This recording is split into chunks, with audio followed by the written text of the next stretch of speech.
نمازی اور شیطان کا واقعہ۔ ایک شخص اندھیری رات میں فجر کی نماز پڑھنے کے لیے گھر سے نکلا۔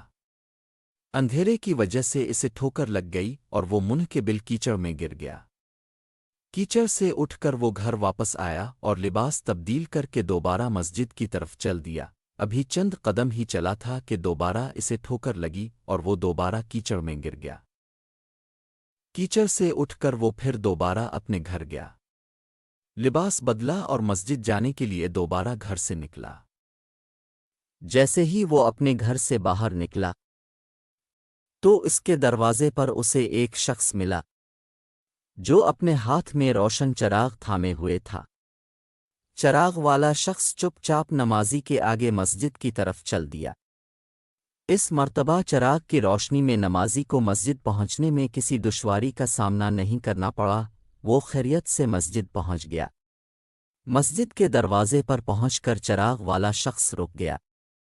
نمازی اسے چھوڑ کر مسجد داخل ہو گیا اور نماز ادا کرنے لگا۔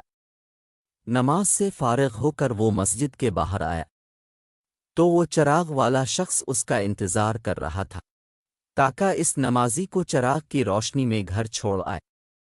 جب نمازی گھر پہنچ گیا تو نمازی نے اجنبی شخص سے پوچھا، آپ کون ہیں؟ اجنبی بولا، سچ بتاؤں تو میں ابلیس ہوں۔ نمازی کی تو حیرت کی انتہا نہ رہی۔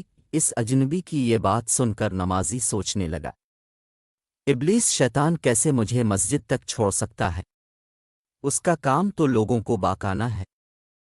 تو اس شخص نے بڑی حیرت کے ساتھ ابلیس سے پوچھا، تجھے تو میری نماز رہ جانے پہ خوش ہونا چاہیے تھا، مگر تم تو چراغ کی روشنی میں مجھے مسجد تک چھوڑنے آئے۔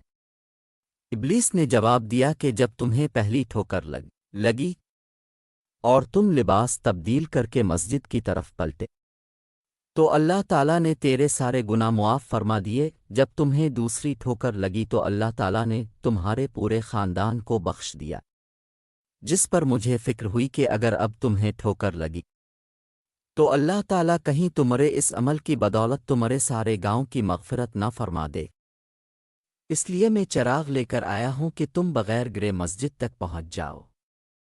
اس شخص نے جیسے ہی یہ بات سنی تو اس نے اللہ تعالیٰ کی بارگاہ میں اپنا سر جھکا کر اللہ کا شکر ادا کیا۔ تو دوستو، یہ ہے ہمارے رب کی شان۔ سبحان اللہ۔